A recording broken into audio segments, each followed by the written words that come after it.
திரு G S. கபட்டே அவர்கள் ஒவ்வொரு நாளின் ஷீரடி அனுபவத்தையும் தவறாமல் தன்னுடைய டைரியில் பதித்து வைத்திருக்கிறார். அதை நாம் தினமும் காண்போம். 4 மணி அளவில் நாங்கள் ஷீரடியை அடைந்தோம். அங்கு ஆர்.பி. சாத்தே அவர்கள் கட்டிய வாதாவில் தங்கினோம். எங்களை மாதவராவ் தேஷ்பாண்டே அவர்கள் நன்கு உபசரித்தார்கள். ஏற்கனவே அதே வாதாவில் பாபு சாஹிப் ஜோக் என்பவர்களும் பாபா சாஹிப் சகஸ்ரபுத்தே அவர்களும் தங்கியிருந்தனர். ஆகவே அனைவருமாக சேர்ந்து பாபாவை சந்திக்க மசூதிக்கு சென்றோம். அங்கு அவரை கண்டு அனைவரும் வணங்கினோம். நானும் என்னுடைய மகனும் கொண்டு வந்திருந்த பழங்களை கொடுத்தோம். பாபா கேட்டுக்கொண்டதால் கொஞ்சம் பணமும் கொடுத்தோம். பாபா அவர்கள், நான் 2 ஆண்டுகளாக உடல் நலமில்லாமல் இருக்கிறேன் என்று கூறினார். பார்லி கேக்கும் தண்ணீரும் மட்டுமே உண்பதாக கூறினார். தனது காலில் இருந்த புண்ணை காட்டி இது படர்தாமரை என்றார்.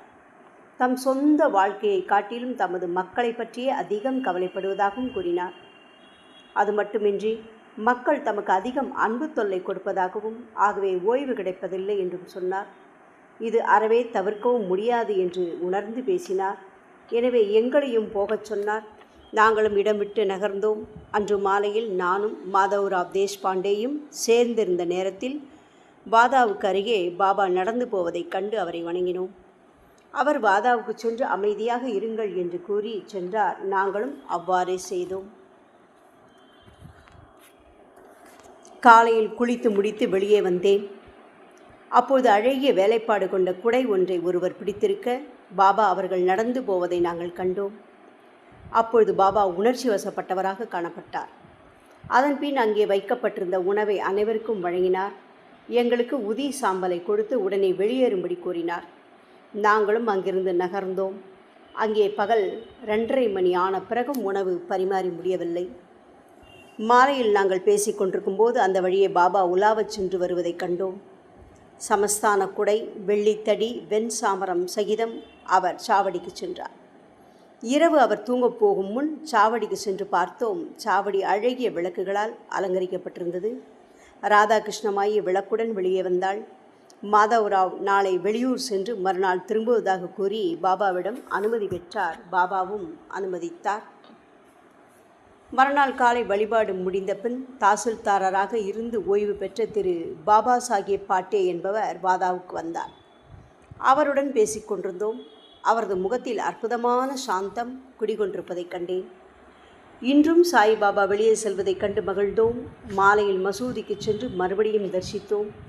நானும் எனது மகன் பல்வந்தும் பாபா சாஹிப் சகஸ்ரபூதேவும் பாபா சாஹிப் ஜாக்கும் மற்றும் குழந்தைகளும் சேர்ந்து சென்று அமர்ந்தோம்.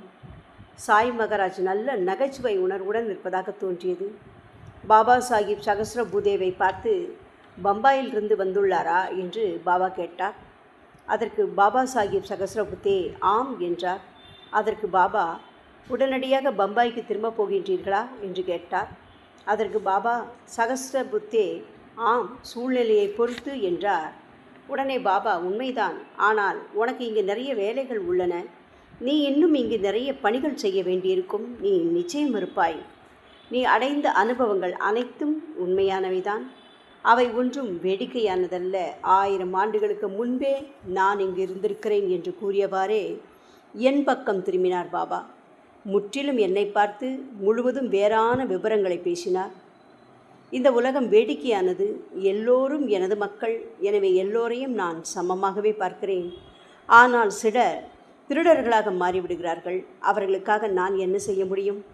மரணத்துக்கு அண்மையாக இருப்பவர்களே அடுத்தவர்களின் மரணத்துக்கு ஆயத்தங்களை செய்கின்றனர்.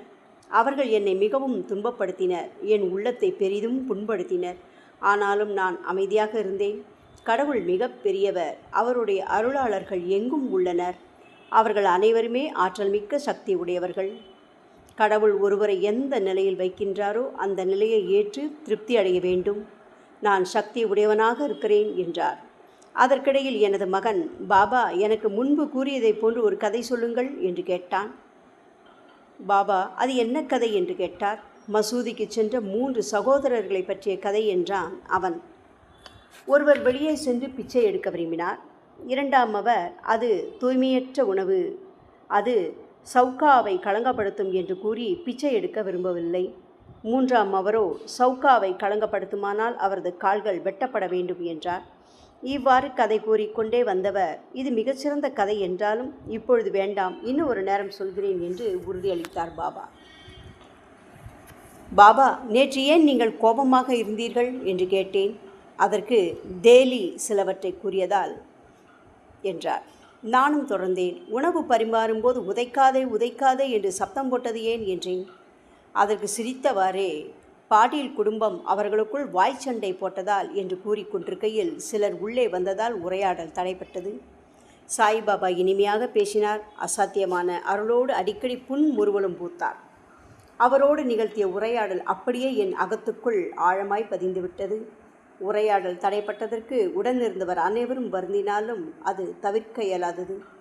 இது பற்றி பேசியவாறே இடம் விட்டு நடந்தோம். தாத்யா சாஹிப் நூல்கார் முதலில் இல்லை என்றாலும் பின்னால் வந்து சேர்ந்தார். மாலையில் இந்த உரையாடல் பற்றியே யாவரும் பேசிக்கொண்டிருந்தோம். மீண்டும் நாளை தொடரும். ஓம் சாய்ராம்.